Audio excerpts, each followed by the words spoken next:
Durante los primeros años de la década de 1990, los habitantes de Indianápolis, en el estado de Indiana, comenzaron a leer en los periódicos locales sobre la desaparición de varios jóvenes que nunca más se volvieron a ver en las calles de la ciudad.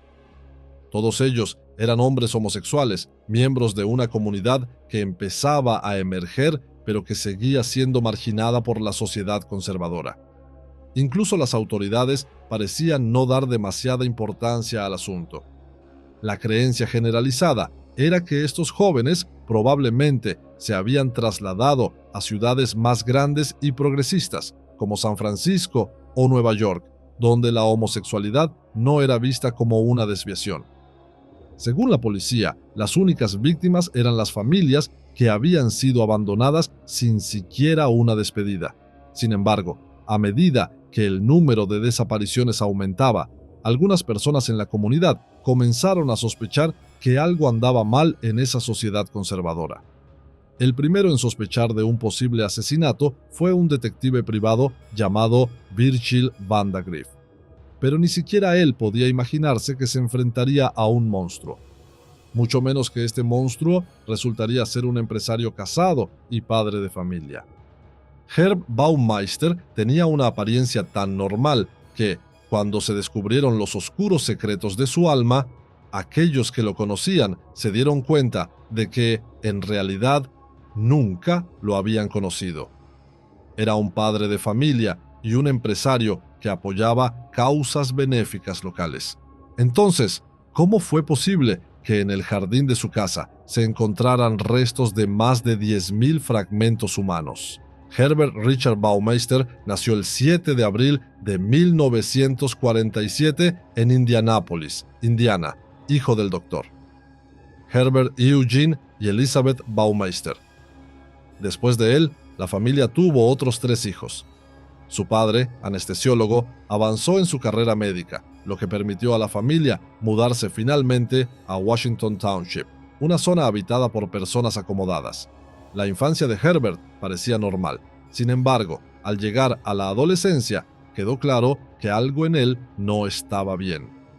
Un amigo cercano de la escuela, Bill Donovan, contó que Herb solía sumirse en pensamientos extraños, como fantasear con cosas repugnantes. Por ejemplo, ¿cómo sería probar orina humana? Una mañana, mientras iba a la escuela, recogió un cuervo muerto atropellado por un auto. Lo metió en su bolsillo y lo dejó sobre el escritorio de su maestra cuando ésta no estaba presente. El comportamiento irresponsable y los frecuentes arrebatos de Herb pronto llamaron la atención de su padre, quien lo envió discretamente a recibir atención psiquiátrica. Después de una larga serie de pruebas, los médicos diagnosticaron a Herb con esquizofrenia de personalidad múltiple. Sin embargo, no hay registros de que haya recibido tratamiento alguno. Es posible que la situación se haya ignorado o cubierto deliberadamente. Herb era un adolescente introvertido durante sus años de escuela secundaria. Pasaba la mayor parte de su tiempo solo y nunca se le vio coquetear con chicas. Prefería estar en su mundo, leyendo libros por su cuenta.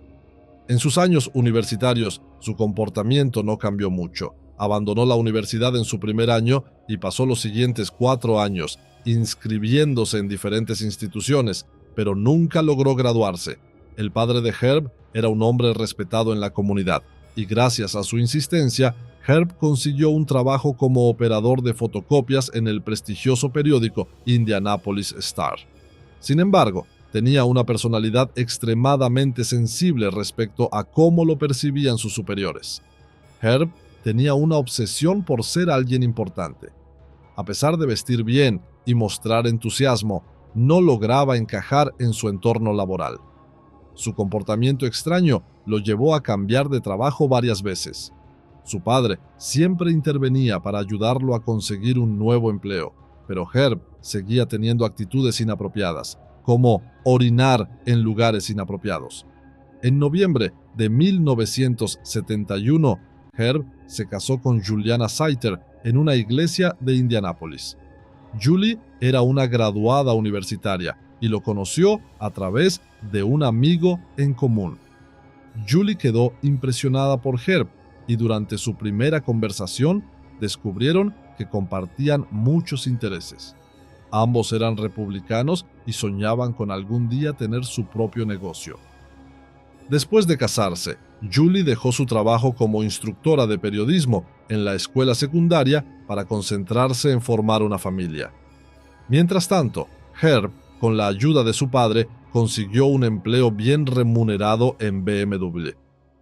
La pareja tuvo 3 hijos: Marie en 1979, Eric en 1981 y Emily en 1984. Sin embargo, Herb no logró mantener su empleo en BMW por mucho tiempo. Le pidieron que dejara la empresa. Ante esta situación, Julie decidió volver a la enseñanza para apoyar económicamente al hogar. Herb consiguió trabajo en una tienda de segunda mano y durante los 3 años que trabajó allí, aprendió sobre la operación de este tipo de negocios. Inspirados por su experiencia, decidieron invertir el dinero que tenían en abrir su propia tienda. El padre de Herb, quien siempre lo había apoyado, había fallecido. Con la ayuda de un préstamo de $4,000 de su madre, en 1988 abrieron una tienda llamada Save a Lot, en asociación con Children's Bureau of Indianapolis, una organización benéfica centenaria que ayudaba a las familias de la zona. La tienda vendía ropa usada, artículos para el hogar y una variedad de productos de segunda mano. El inventario técnicamente pertenecía a la organización benéfica, que recibía un porcentaje de las ganancias según el contrato. Los compradores consideraban Save a Lot como un lugar organizado y con productos de calidad, lo que lo convirtió en un destino popular para familias con presupuestos ajustados. En su primer año, la tienda generó $50,000 en ingresos, lo que los motivó a abrir una segunda sucursal poco después. Ya exitosos empresarios, los Baumeister se mudaron en 1991 de su casa de clase media a la zona de Westfield, en el condado de Hamilton. Allí compraron una propiedad llamada Fox Hollow Farms, una casa de 4 habitaciones con piscina cubierta, establos para caballos y un terreno de 18,5 acres. La tranquilidad rural de esta propiedad cumplía con el sueño de Julie de criar a sus hijos en un ambiente sereno. Parecía que la pareja estaba viviendo el sueño americano. Sin embargo, no eran un matrimonio feliz. Después de mudarse a esta casa, la relación entre ambos se enfrió aún más. Herb parecía no tener ningún interés sexual en Julie. A pesar de ello, ella confiaba plenamente en él y aprobaba todo lo que hacía. Respetaba su éxito y lo veía como un hombre capaz. Julie, probablemente en un intento de reconciliar las diferencias entre ellos, había desarrollado una dependencia emocional hacia Herb. Esto la cegaba ante la verdadera personalidad de su esposo, como si tuviera una venda negra cubriendo sus ojos. Mientras tanto, Virgil Vandagriff, un experimentado exalguacil del condado de Marion, había comenzado a trabajar como investigador privado en 1982 mientras aún estaba en activo. En 1989, tras su retiro del departamento, se dedicó a tiempo completo a su agencia de investigación en Indianápolis. Vandagriff era una figura respetada en la ciudad y conocido por trabajar principalmente en casos de personas desaparecidas. Las complicaciones burocráticas que enfrentaban las familias con las autoridades locales a menudo las llevaban a buscar su ayuda. En junio de 1994, la madre de Alan Broussard, de 28 años, acudió a Virgil Vandagriff para buscar ayuda. Su hijo había desaparecido. Si bien era posible que hubiera dejado la casa para mudarse a otro lugar, Vandagriff aceptó el caso y comenzó a investigar. Descubrió que Alan Broussard tenía problemas personales. Era un alcohólico severo que luchaba con su orientación homosexual. Según los informes, la última vez que lo vieron fue saliendo del bar Gay Brothers. Vandagriff distribuyó carteles con la foto de Alan en Indianápolis y otras áreas, pidiendo información a cualquiera que pudiera haberlo visto. Al principio, Vandagriff no pensó que la desaparición de Alan estuviera relacionada con un acto criminal. Sin embargo, su percepción cambió rápidamente antes de que terminara el mes de julio, cuando otros 3 casos similares salieron a la luz. Esto lo llevó a sospechar que podría haber un asesino en serie en Indianápolis. En primer lugar, Vandagriff descubrió que la detective de policía Mary Wilson estaba investigando desapariciones de hombres homosexuales similares a la de Broussard en la misma área. Las víctimas compartían características físicas y tenían edades similares. En segundo lugar, mientras revisaba la revista local Indiana World, encontró un pequeño artículo sobre Jeff Jones, un hombre desaparecido desde mediados de 1993. Al investigar más sobre Jones, Vandagriff descubrió que, al igual que las otras víctimas, tenía un historial marcado por la falta de vínculos sociales y comportamientos rebeldes. Sin embargo, lo que convenció a Vandagriff de que estas desapariciones no eran incidentes aislados fue un nuevo caso ocurrido en julio. Esta vez, Roger Allen Goodlett, de 34 años, salió de la casa de su madre para dirigirse a un bar gay en la 16ª calle.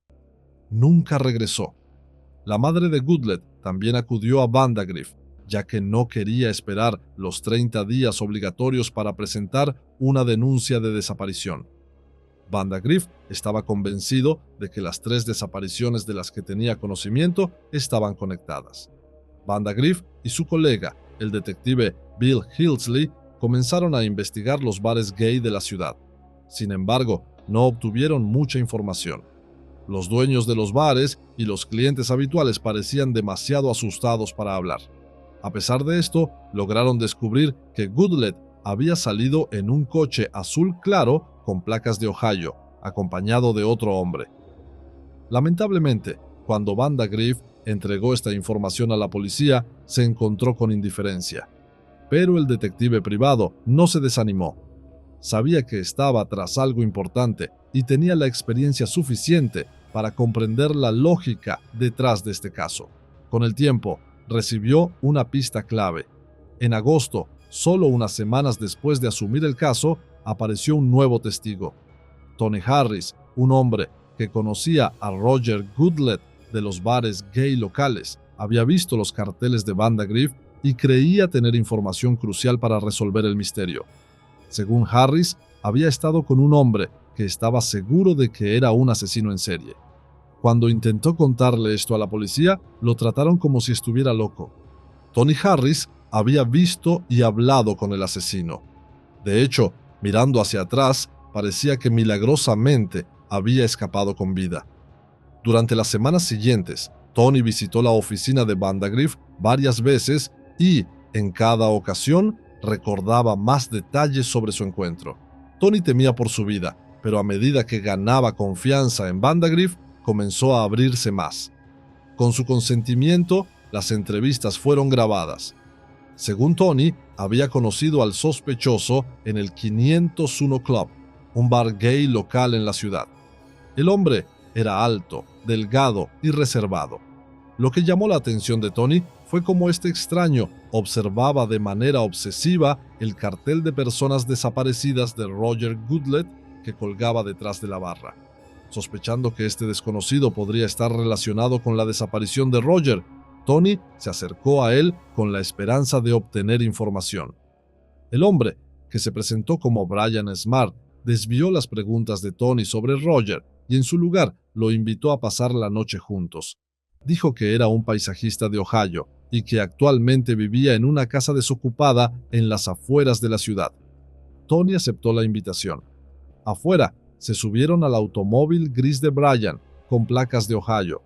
Condujeron hacia el norte por un tiempo, hasta detenerse frente a una gran mansión sin iluminación. Bajaron del coche y entraron por una puerta lateral al oscuro edificio. Tony notó que la casa estaba decorada de manera desordenada. Siguió a Brian hasta llegar a unas escaleras, y ambos descendieron al sótano. Allí había una sala de estar. Brian ofreció una bebida a Tony, pero este la rechazó. Estaba incómodo tanto con el entorno como con el hombre. En lugar de eso, Brian le ofreció a Tony nadar en la piscina de la casa. Más tarde, propuso tener relaciones, pero durante el acto pidió que lo estrangulara. Tony, sin muchas opciones, accedió a regañadientes a las demandas del hombre. Después de unas horas, de alguna manera, Brian aceptó la idea de que Tony se marchara. Lo llevó de regreso al pueblo en su coche. Acordaron reunirse nuevamente, pero Brian nunca apareció. Si lo hubiera hecho, Vandagriff habría estado listo para atraparlo. Al darse cuenta de que había descubierto algo mucho más grande que una simple desaparición, Vandagriff contactó al Departamento de Policía de Indianápolis. Allí trabajaba la fría y experimentada detective Mary Wilson, quien ya investigaba una serie de desapariciones similares. Mary reconoció que Tony Harris podría ser la conexión clave que relacionara todas estas desapariciones. Había sobrevivido a una noche con el posible asesino y estaba dispuesto a contar su experiencia con todos sus horrendos y sorprendentes detalles. Después de compartir su historia con Mary, Tony la acompañó a los suburbios del norte en un intento de localizar la mansión donde vivió su pesadilla. A pesar de sus esfuerzos, Tony no pudo encontrar la casa nuevamente. Brian Smart había escapado. Mientras tanto, Herb Baumeister continuaba viviendo su vida ficticia. Su matrimonio con Julie seguía siendo superficial, y los dos locales de Sav-Alot ocupaban la mayor parte de sus días. A mediados de la década de 1990, las grietas en su fachada comenzaron a hacerse evidentes. Las tensiones de un matrimonio sin amor ni sexo eran especialmente visibles en la actitud y las expresiones de Julie. En el ámbito comercial, las cosas también empezaron a desmoronarse. A finales de 1994, los negocios de Sav-Alot estaban en declive. Los clientes disminuyeron, las facturas aumentaron y las tensiones financieras crecieron. Julie, cansada de las discusiones y de la crisis económica, amenazó con divorciarse, pero nunca tomó medidas. En cambio, se limitó a observar cómo sus negocios se derrumbaban, su matrimonio se desmoronaba y su esposo se volvía cada vez más distante. En el lugar de trabajo, el estado de ánimo cada vez más oscuro de Herb también afectaba a sus empleados. Les exigía un trabajo agotador y constante atención. Aquellos que no se sometían a su trato injusto eran despedidos. Las tiendas, que alguna vez fueron ordenadas, se convirtieron en un desastre debido a la negligencia de Baumeister. Mientras tanto, en 1994, el hijo de los Baumeister, Eric, estaba jugando en el bosque detrás de la casa familiar cuando encontró un esqueleto humano parcialmente enterrado. Cuando le mostró lo que había encontrado a su madre, Julie, esta esperó con ansiedad a que su esposo regresara a casa esa tarde. Cuando le mostró a Herb lo que Eric había descubierto, él explicó que los restos pertenecían a un esqueleto que su padre, un médico, había desmembrado. Afirmó que había estado guardado en el garaje y que, al decidir limpiarlo, lo había enterrado en el jardín. De manera sorprendente, Julie le creyó. Casi un año había pasado desde que Virgil Vandagriff y Mary Wilson comenzaron a buscar al hombre llamado Brian Smart. Su verdadera identidad seguía siendo un misterio.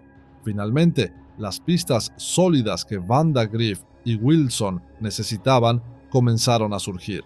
Herb Baumeister, creyendo que la situación se había calmado lo suficiente como para volver a frecuentar bares gay, decidió visitar el Varsity Lounge la noche del 29 de agosto de 1995.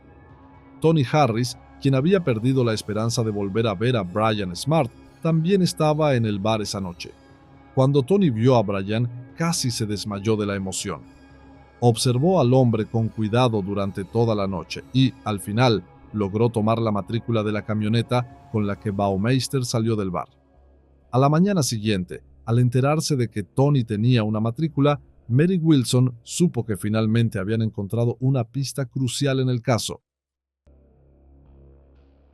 La matrícula del vehículo no pertenecía a alguien llamado Brian Smart, sino a un hombre llamado Herbert Baumeister, residente de Westfield, Indiana.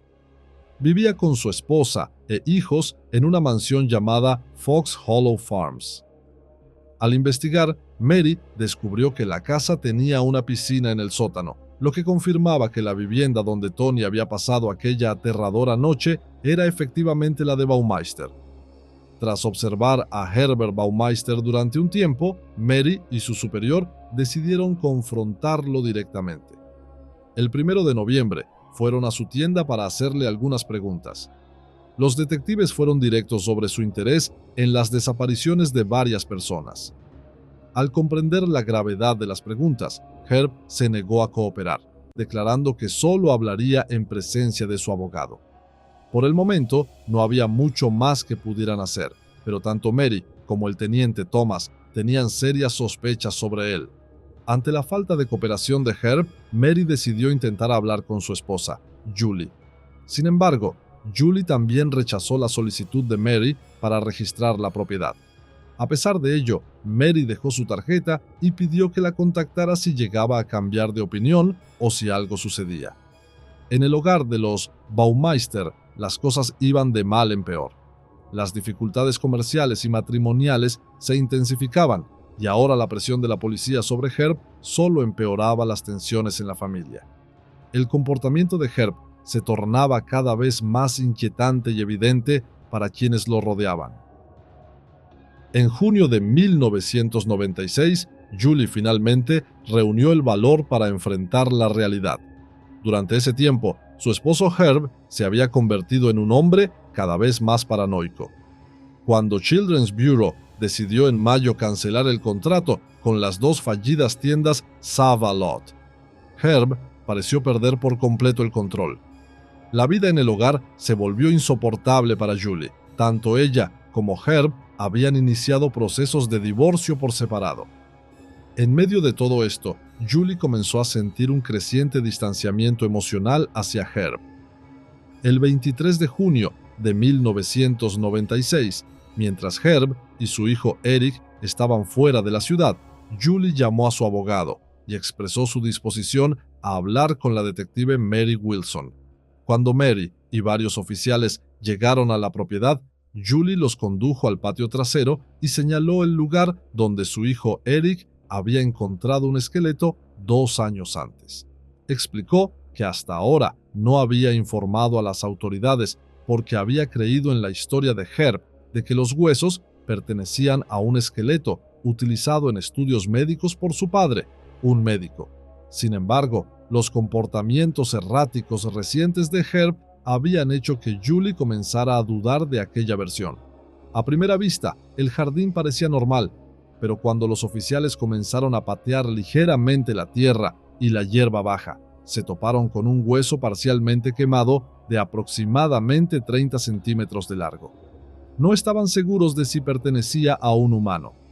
Al continuar examinando el área con más detalle, pronto encontraron numerosos fragmentos de huesos pequeños esparcidos por toda la propiedad. Los huesos estaban en todas partes. Los restos recolectados se colocaron en varias bolsas y se enviaron a la Universidad de Indiana para su análisis. No tardó mucho en llegar la respuesta, y fue aterradora. Los huesos eran humanos. Al día siguiente, la policía regresó al lugar. Ahora era evidente que la propiedad de Herbert Baumeister podría ser un cementerio que contenía los restos de numerosos jóvenes homosexuales desaparecidos en las calles de Indianápolis durante varios años. Se formó un equipo especializado y se inició una excavación exhaustiva. En tan solo media hora se habían encontrado huesos en casi un centenar de lugares diferentes. Mientras la excavación continuaba hasta altas horas de la noche, otros agentes inspeccionaban el interior de la casa de los Baumeister. Durante este tiempo, Julie comenzó a preocuparse por la seguridad de su hijo Eric, quien estaba en el lago Wawasee con Herb. Temía que, si Herb se enteraba de lo que estaba sucediendo en su propiedad, pudiera huir con su hijo. El fiscal Lear Camp y el juez del condado comenzaron a preparar documentos de custodia para garantizar que Eric fuera alejado de su padre. Mientras tanto, las excavaciones en el patio trasero continuaron sin descanso.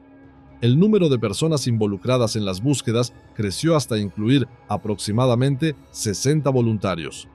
En los primeros días de la operación se encontraron cerca de 5.500 fragmentos de huesos, dientes y partes óseas, correspondientes a al menos 4 cuerpos. Por ahora, se confirmaba la muerte de 4 personas. Sin embargo, a medida que los equipos continuaban excavando, se descubrían más restos. Se encontraron 140 fragmentos óseos adicionales que correspondían a otras 7 víctimas. El número de muertos se estimaba en al menos 11 personas. Los nombres de las 4 víctimas identificadas con certeza fueron los siguientes: Roger Allen Goodlett, Stephen Hale, Richard Hamilton y Manuel Reséndez. Los restos de las otras víctimas hallados en Fox Hollow Farms aún esperan ser identificados. Pero, ¿dónde estaba el principal sospechoso, Herb Baumeister? Después de haber escapado del lago Wawasee, parecía haberse desvanecido entre la niebla. Según lo que se pudo reconstruir, Herb salió del lago Wawasee en su vehículo, se dirigió al norte y llegó a Fenville alrededor del 28 de junio. Al día siguiente, llegó a Port Huron, donde llamó a su hermano Brad para pedirle dinero. Sin embargo, Brad informó a la policía sobre la situación. Mientras seguía huyendo, Herb viajó aún más al norte y cruzó hacia Ontario, Canadá, donde llegaría a su destino final. En Pinery Park, el 3 de julio por la noche, Herb decidió poner fin a su vida. Colocó el cañón de una pistola Magnum en su frente y apretó el gatillo. En la nota que dejó, explicó que su decisión de suicidarse se debía a un negocio fallido y a un matrimonio irreparable.